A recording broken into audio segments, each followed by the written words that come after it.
Short stick time. Let's do a putter review. No, putter reviews. See what we're doing next.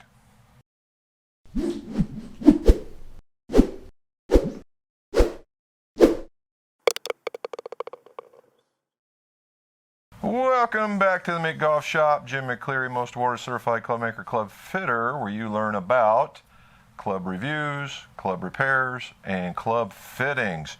And if you would, like and subscribe and swing and hit that bell below, and that way you'll get more of these videos when they drop. Now, just had the birthday. Thank you for the well wishes. And if you still haven't, because it's still before St. Patty's Day, that go back to, well, this video, and you'll see about a grip giveaway that we're having. But what I got for my birthday was this.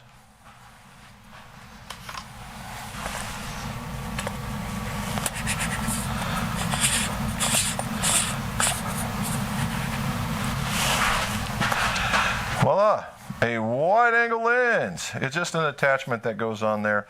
It allows me to show you more what's going on without me having to be way back. So hopefully a lot of these things get a little bit better now. Now you can see my really awful, it's not awful, it's just dirty apron. Let's fix this.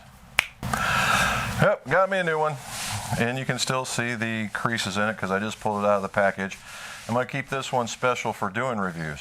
If any of you guys, if you guys are watching True Temper, Acura, any of those other guys, and you happen to want to send an apron, this is where it's going to go and this is how you're going to see it. Right here. Stoke Lab. Stoke Lab by Odyssey. Now this is going to be a bit different. We're still going to go over what the company says, what did we find out, and who do they fit. But because putters are so individual and they're just so many, if I did one of these reviews, it would get boring for each putter, it would basically get boring. So we're going to really go fast and furious.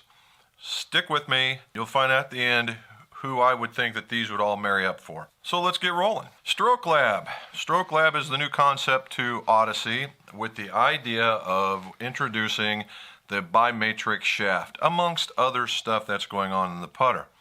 Now, the company idea here is that as agronomy has gotten better, i.e. the greens have gotten smoother and faster, the putter heads have gotten heavier. And when the putter heads have gotten heavier, and they have, you know, it used to be in the ping era, it was like a 320 head, and now we're closer to 350-ish, and some are even higher than that.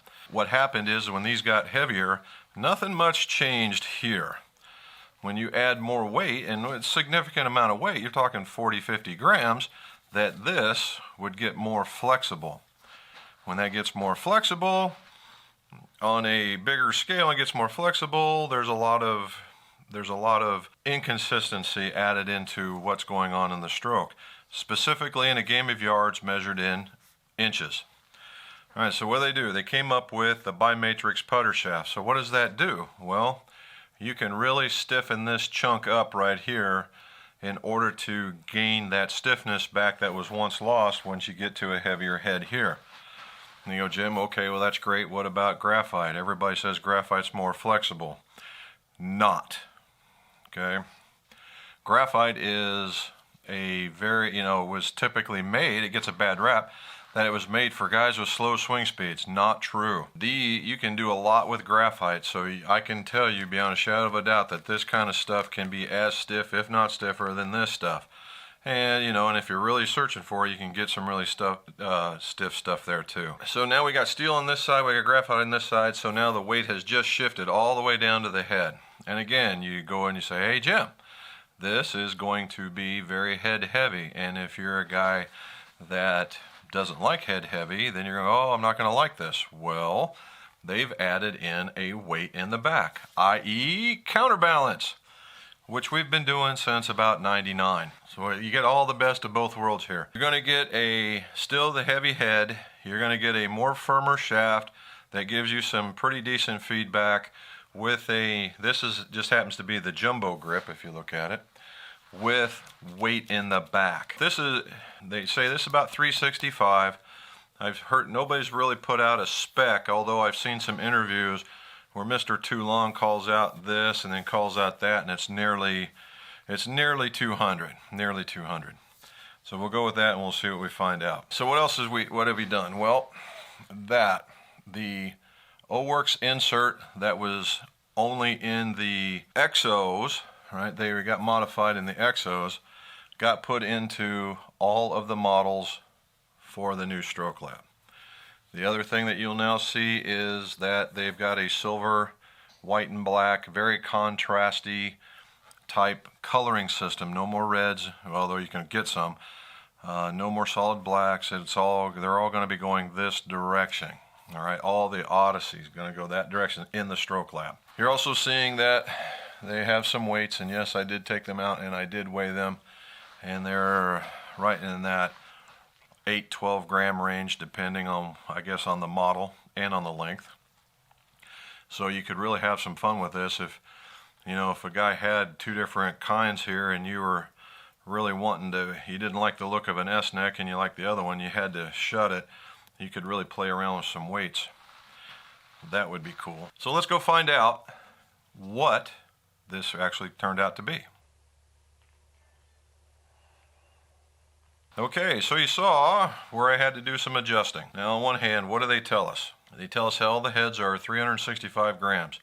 Doesn't tell us anything about the whole weight, but all the heads 365 grams. Then you have your you have your lengths from 32 to about 37. Then you have all the lofts are 3, all the lie angles are 70. And that's what you saw me adjusting. So what did I find? Well, I can't tell you they were 365, but I saw stuff from total weights of around 560 to 575. And that kind of goes along with the idea that this might be around 200 grams, and adding on to that based on what I've seen in some interviews. Not bad, you know, and it's also length dependent, right? There's going to be a few grams for lengths. How much? It remains to be seen. Then were they all three degrees of loft? No. There was a couple that were 4, but 1 degree. I don't even get that stringent on an iron, so I just put it in play. And then lie angles, are they all 70? No, but they were all pretty close. So you saw me working on the V line, and the V line was a little bit more upright, and that could be because of it being center shafted. Again, when you go to do these, you want to go get fit, all right? The putter is the one club that is designated to be used twice in every hole for a round of golf. So why not have that one fit more, right? So eyes over the ball, it suits your look, it's got the right weight, got the right grip, and your alignment puts you on there. And you can do that when you go get fit, that you're actually aiming at the hole, marrying up of strokes, all the myriad of things that are going on, using cameras, using launch monitors, using accelerometers, using all kinds of gizmos just to make sure you're going to be consistent, right? Consistent. Now, consistency, that's what's taken us onto this. So what is all this? You know, we talked about the bimatrix shaft, we talked about the back weight, we talked about the heavy weight. In the golf industry, when you start seeing stuff and they say, hey, we've got a significant improvement, they're talking about, you know, 3-4%. Now, when you're spinning things at, you know, 10,000 RPM or 3,000 RPM, 3% could be something substantial. If you're saying something, oh, we've reduced weight, significantly reduced weight, and you lost it by 3 or 4%, and it was only a couple of hundred, you're not saying a whole lot. Well, now what they're saying here with this is, your backstroke consistency in its length, the head height when you bring it back, all right, bring it back, and the length that you bring it back, and a lot of stuff into the backstroke was in between 18 and 20 some percent, like 23, 24% more consistent. That's saying something. All right, 23 to 24%. Let's just say 20%. 20%. That's a significant improvement. That's what this is saying. Now, could it be part of the counterweighting? Yes, it could. Could it be the dispersion of weight that's between here and there? Yes, it could. Could it be the fact that the face is more uniform now? It has a different composure to it, that it's actually most of this whole face now? Yes, it could. Could it be the fact that it's fit to you? Yes, it could. So that's the reason why you do all these different things, and that's the reason why you're seeing these already in their first year on tour. All right, Hendrick Stenson's playing a model very much like this. If you go out there and look, there's very much the black and silver shafts happening, whether it's an Odyssey or it's in a Toulon. So something to, if they're gravitating towards it, must be something to it. So if there is something to it, let's go test it.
So what I've shown you is I've shown you some video of me putting with the same models. I had a number 1 left-handed, I had a model 7 right-handed, and I also had another model that didn't have any of that stuff in it, but one had that new Garson grip, and if you're interested in the Garson grip, let's see, it'd be over here. Just depends on, that thing was fit to me. I putt pretty decent with that. That's a putter I've had for a long time.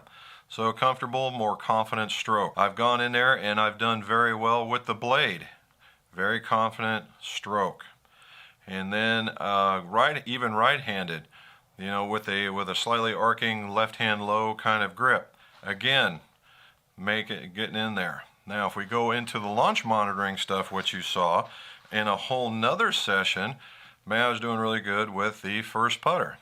The bladed putter not so much, and then I was using another 7 that was S-necked, and we'll talk about that. And doing very well with that one. You gotta, you gotta use what you brought to the course. Personally, what do I think? I like the contrasting color. I like the new insert that's in it. I like the fact that there's finally some counterbalancing out there that people are taking for real. I also like the fact that they're offering 2 major grips, although you can get some others. Let's talk about what's gonna fit who. So you have the Model 7, by far and away, Odyssey's number 1.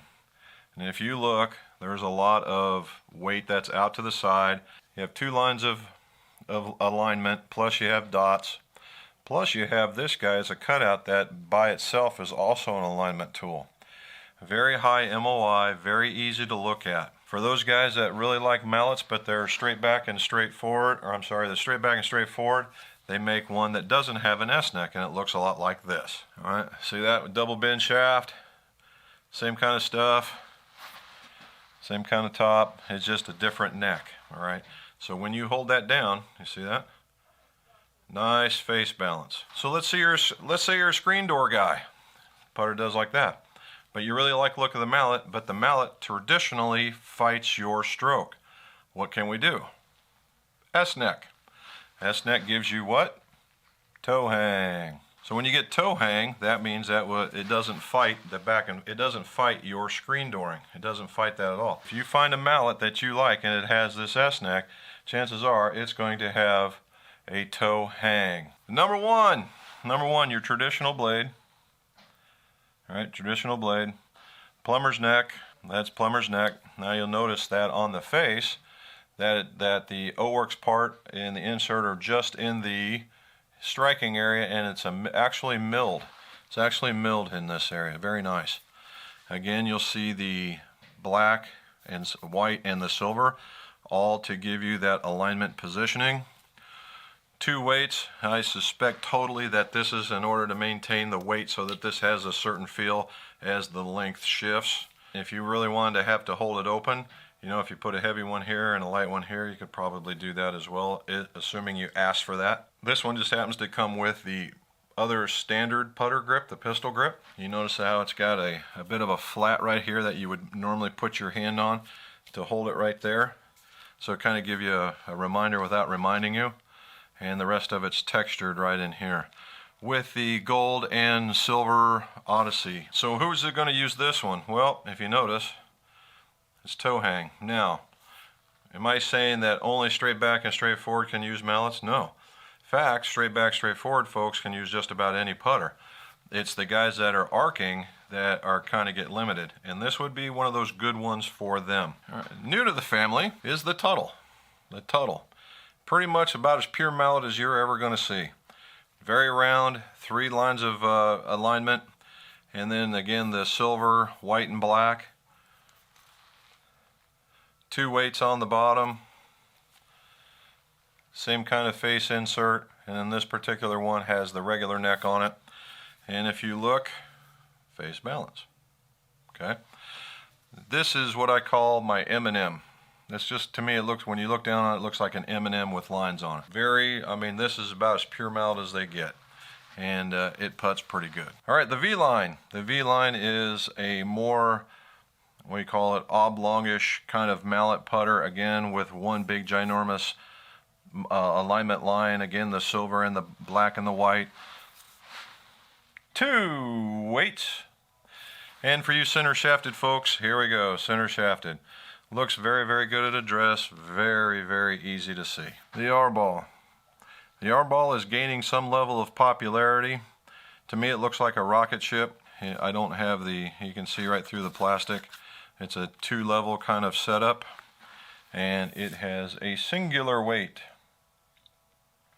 A singular weight, and I believe that has more to do with the swing weight than anything else. Again, this one just happens to have an S-neck. It does come in the other one, and as we said, S-neck. This one happens to have this one happens to have the regular grip. You know, so here's your traditional, if you had really problems lining up, but you had that screen door kind of stroke, this one could be in your bag. And finally, but not least, and I go through a lot of these here, is the double wide. We used to call this the 1 wide, but now they're calling it the double wide. And as you can see, it is a bladed putter, is just massively wide. And if you can get in here really close, as you can see, it comes down there, there's another fin that's right here, and if you were to take that fin off, it would be a standard issue length putter. This is probably the best, what I would call a bridge putter, meaning going from mallet to blade style that there is, right? Again, this one is, because it's a mallet, it's mallet balanced, but I'm sure we could probably S-neck this. I don't know, I have to take a look. It also has good face insert on it. And the rest of it is milled around the outside, and again, this one just comes with the jumbo putter. And of course, it comes in the various lengths, and again, the 2 weights. So again, now with the S-neck and allowing things that weren't available to people that were screen doorish type swings, there are now all kinds of options. So now you can go across the board and just get things that fit your eye and make it so that you align properly. So when you do that, what we tend to do here is you get in front of the putter, then we put a laser in front of it and shoot it at the target and see where you're at, to kind of give you, the putter, a chance to understand the reason why you are missing putts or that you're swinging in such a fashion. Then we do a drill to help you get your alignment back, and then we start our putting all over again. if you get a chance, get to a fitter, take a look at the Odysseys, because now there's no, with the advent of the S-neck and the way that it can toe hang, the fact that mallet putters are only for one kind and bladed putters for another pretty much just went right out the door. As long as you get it so that you can see the line, that it's got the right weight, that it's a comfortable grip, and that you're sitting down to align it properly, and bottom line is it's going in the hole, then you should be good to go. And again, if you have any questions, put it down in the show notes. I'll be happy to answer them. And as always, let's see your scores go low.